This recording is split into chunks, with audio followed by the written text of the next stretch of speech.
skin selection, preparation, and storage. In this regard, how do you select the anatomical site for the studies? For example, if you are working with the product which is meant to be used on the face, then do you use the same anatomical site for the IVPT studies to demonstrate bioequivalence? I know we touched base slightly, but I would just, I would like to begin the discussion in this regard with starting with the anatomical site. So I might maybe offer kind of preliminary thoughts here that I would say not necessarily. There are some practical considerations. So when we think about how these products are used, there's a specific anatomical site, like they might be used on the face, but they're also often used on diseased skin. And it's not that we're using diseased skin or that necessarily that clinically relevant anatomical site. And particularly with the face, you may not be able to get enough face skin to be able to have multiple replicates from multiple donors. Now, skin banks more routinely harvest skin from the torso or the thighs. These are large sections of skin where you can get multiple replicates, so you can actually get multiple donors and multiple replicates of skin. And these areas of skin are also, not good in terms of being more commercially, not only more commercially available in larger quantities, and typically not too hairy. So they lend themselves well for practical reasons doing IVPT studies. And then, as long as the IVPT method is suitably discriminating, what we're really looking for is understanding the comparison between the two products. And so I think the selection of the anatomical site ends up being largely practical. Right. I second that. I think for comparing like-to-like products, a generic versus RLD, Sam very well articulated. But IVPT as a tool for brands or new chemical entities, sometimes practical considerations and the need for the proper skin. So if it's a facial or plantar skin, or sometimes we even go into some unique source of certain types of skin, but those quantities are very limited. So we start with regular skin, abdominal, thighs, torso, etc. And then as the formulation is being finalized, then we go to that specific skin. Recently, we developed a product for plantar skin. So early evaluations were done with the torso. Later on, the final formulations were chosen to, using torso, plantar skin. I think that's a really good point. I agree completely that even in my career, we've utilized skin from just about every imaginable part of the body, depending upon where the product was going to be dosed clinically. And that's a little bit different on the new drug side than when you're looking at the bioequivalence. I agree about that. Yeah. Okay, since we are on the topic of skin selection, I just have a comment looking at the comments from the audience. Actually, a lot of people are asking about the use of artificial skin membrane instead of human skin for their maybe initial studies, or maybe replacing IVPT. I think to my understanding currently it's not acceptable, but I don't know, Sam, do you want to maybe make clear to the audience regarding the use of this artificial membranes? Sure, I'm happy to comment, and perhaps the rest of the panel can comment as well. That one of the the realities of human skin is variability, especially variability from one individual to another, but variability even among replicates. But this is telling us something. This is valuable information. It's telling us about real variability in permeation that happens when the product is used out there in the real world. It's giving us some information about it. And occasionally you'll get a donor in whom the bioavailability is very high, and it's actually a gift when you have that in the data set. One of the desires, though, is that, well, this is an in vitro test. I'd like this to be more like a QC test that I run in my lab. I want it to be highly precise. I want it to be highly consistent. And can we not have some skin surrogate that may, be less biologically relevant, but has the advantage of lower variability? At the moment, I don't think we have anything that is suitable in terms of these alternative membranes. And we will have a presentation on Friday from Dr. Ahmed Zidan and others in FDA, including him, have actually looked at reconstructed human, 3D grown human skin. This is cultured skin. We've looked at membranes that have all sorts of lipid coatings on them. We've evaluated a lot of other types of things to understand whether there is any potential, but there's no near-term potential that I can see in terms of the relevance of this, or my comfort from the data that I've seen with being able to make product comparisons in these artificial membranes. At the moment, they sort of exist in a twilight zone where they violate the principles, or they're not compatible with the principles, in my opinion, of an IVPT study. And they're also not compatible with the principles of an IVRT study. They're sort of something different. Any other feedback from the group about synthetic? Okay, with Dr. Rane, this is Murthy. I can share, one of the, the experimental results that we performed, we observed. In one of the experiments, we were looking at the effect of different excipients on the permeation or performance of a topical product. When we change the fatty alcohol, and we looked at the permeation across a synthetic membrane, which is kind of sold as an equivalent to human skin. And then we also did in parallel with the human skin, the IVPT studies with the human skin. So we did not see any discrimination. There was no difference in the performance, in performance of the products containing different excipients in case of the synthetic membrane. But in case of human skin, there was a clear discrimination. It made a lot of sense. So I agree with Dr. Rane that at least I have not come across any such synthetic membrane which mimics all the anatomical and physicochemical characteristics of a human skin. And that's not to say that, I'm sure there's data out there where in certain situations that the synthetic membranes have, performed in a comparable way. The question is, can you consistently rely upon them, or are you going to end up in the kind of situation where that Dr. Murthy described? But I think this is an area, as even Dr. Maybach talked about. I think it's worthy to continue the research in that area and see where that leads us in the future. Absolutely. I think so lots of work going on out there. Someday they will come. More than synthetic, I would look at engineered skin. I hear L'Oreal has a lab inside in Paris somewhere that they are doing 3D printing of the skin. So someday the technology will come to have a consistently reproducible alternative. I share that hope, and this was part of the reason why we were looking at the 3D cultured human skin equivalents. I also think that at the moment, those cultured skin models are very good at kind of the metabolic and some of the physiological aspects of, and even anatomical aspects and histological aspects of replicating real human skin. But the barrier properties are not the same as human skin. And I think that's where, hopefully it's just a matter of time, although it's been a while, where the barrier properties can actually match what we see for real human skin. So I'm hopeful, but I think we're years away yet, I think.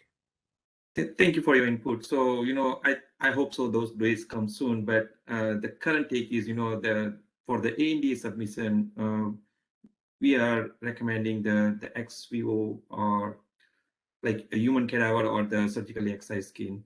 Now, in the interest of time, I'm going to take a couple of bullets together.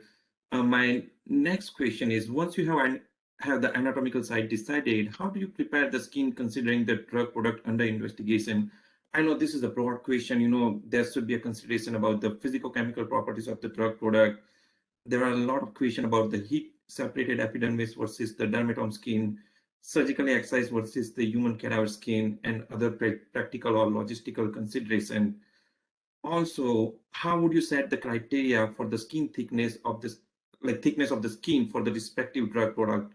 The PSG of a draft PSG of acyclovir cream talks about, for example, 500 plus or minus 250 micron, and then earlier from Dr. Yang, we heard about, for the sunscreen, it's around 200, 250 microns. So what are some thoughts on, a skin preparation? And we are getting a lot of question on how many number of Freecycle cycle generally you guys use as a part of your protocol? Because I know there was no any specific recommendation in the TRAP PSG of acyclovir cream. So I would like to take this opportunity and ask, you guys do the IVPT study on a daily basis. What is your normal protocol looks like in terms of the number of freeze and thaw cycles?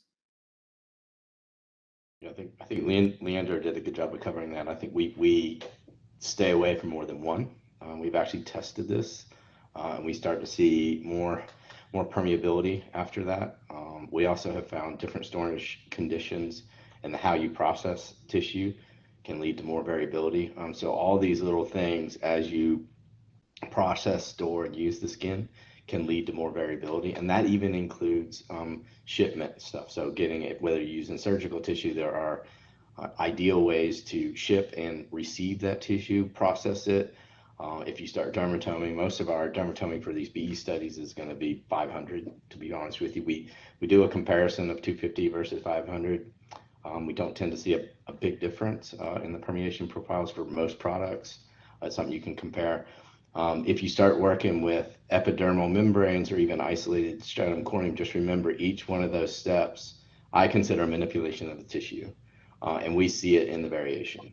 So to think that each time you do that step wouldn't lead to potentially more permeability and more variation is in the data sets that we've seen does actually enhance that variation, which is something that makes your whole experiment more difficult and potentially more lengthy. And I agree with that. Remember, before we do one freeze thaw at our labs, the skin went through 2 other times. At the time the deceased body is frozen, thawed, skin harvested, frozen, and during shipping it's thawed again. So it already went through 2 cycles. So you don't want to add more cycles when it comes to your shop. And the diffusional length is important for most PSGs, most molecules we're seeing so far. Plus or minus 250 may not have too much impact, but for certain drugs, perhaps there may be at 250 to 750, the total diffusional length variability, right? If you think about lower end and higher end. For now, I think not having such a sharp dermatome to precisely go plus or minus 10 microns, we are following the same 500 plus or minus 250. Great, thank you. So what I'm hearing that it would consider as a best practice, if you don't go beyond one freeze and thaw cycle, because as it was mentioned that it might count for a couple of freeze and thaw cycle already before you receive this skin section. Any final comments from FDA folks, Dr. Julie or Dr. Rene, about number of freeze and thaw cycle? No, I think this is a great feedback. I would concur, and I think practically speaking, once you thaw, once you freeze the skin, it's nice to be able to freeze it in a way that, in order to thaw part of the skin for an experiment, that you don't have to thaw the entire section of skin. And so, if you can actually aliquot it when you freeze it, and then take out the aliquots that you'd need for the experiments, it prevents you having to add those freeze-thaw cycles. If I may offer a suggestion, at some point, FDA will have a tremendous database of various drugs through various skin thicknesses. And it would be interesting to collate all that data to see if there really is trends or patterns in drug absorption by drug by skin thickness. Eventually, you'll have thousands, if not 10,000 examples. Could this be a possibility? I think it's a great idea. Yeah, Some data showing that, with the number of cycles of freeze thaw, the electrical resistivity decreases and the TWR increases. One of my graduate students, Abhishek Shettar, is going to present that, that poster in the upcoming AAPS. Great. Thank you for sharing that information. Moving to the next one is different anatomical sites may have different rate and extent of permeation for the same drug product. And, we don't know, we are talking about, whether there is any effect of the skin thickness, but it may be true for the skin thickness as well. So we will look at the large data and we'll see, what we see, whether there's any trend on the skin thickness. But in that context, would you please provide your expert opinion on the use of different anatomical site and skin thickness across the study. So what we are talking about, comparing different application to application, what is the effect of skin thickness or different anatomical side. But when you are working on with particular drug product, do you suggest to change any of the anatomical side or the skin thickness across the study? I mean, for example, validation study conducted using thigh region skin versus pivotal studies using the back or abdominal skin or vice versa? I'd say that's a strong no. I think select it early and lock it down. Why introduce any more variables into your experiment that already is going to have a lot of variation? So, once you use it in the beginning, stay with it. Any of that stuff, thickness, how you process it, just stay with it, especially when you get into your pilot and your pivotal. Certainly don't make any changes there. That's, once you spend all that time and effort to validate stuff, you're just going to open yourself up for lots of questions from the FDA and reviewers. So what we do is try to identify best case scenario in the beginning, and then stay with it and do that early on in method development. As far as, I know we talked a little bit about anatomical sites. I'm completely with Sam. It's just practically, you're just not going to get the surface area from certain sites. We've done a fair amount of investigation in different anatomical sites where we've taken cadavers and actually dermatomed off the different anatomical sites. And what was reassuring and most people probably know this, is that the rankings stay the same. So if you have formulation A and formulation B, they're the same or whether they're different. When you look in those different anatomical sites, that correlation holds. The overall level or concentration of drug that gets through that tissue can increase, and that's directly proportional to the surrounding cornea. So if you're going into the hands, soles of the feet, obviously you're going to expect to see less, and that's what we've seen. And Yaran, if I can add something like along the lines of consistency, right? Sure. Something important to keep in perspective, if you are able to collect biometrics, not necessarily something you can control, but as you have your donors, if you capture age, gender, if you're able to get any information about comorbidities, like for instance, diabetes, that may have also an impact on the quality of your skin and may help you understand some data trends, right? So I think it's a point keeping that database, a way of tracking that information. And I think a very important point was just mentioned there, knowing the medical history of the donor. If they have had chronic liver disease for many years, or they've just come out of a session of chemotherapy, or they have type 1 diabetes, all those factors have an influence on the lipid content and structure of the skin, though not necessarily visibly, but physiologically. And you will see differences then between donors based off the history. So best to avoid prior disease conditions in certain donors and try to get normal donors as best as possible. Right. This goes back to the database, Paul. Someday, with all this information collated, we may be able to see a lot more when it comes to comparing RLD versus generics. But we try to give our requirements to tissue bank.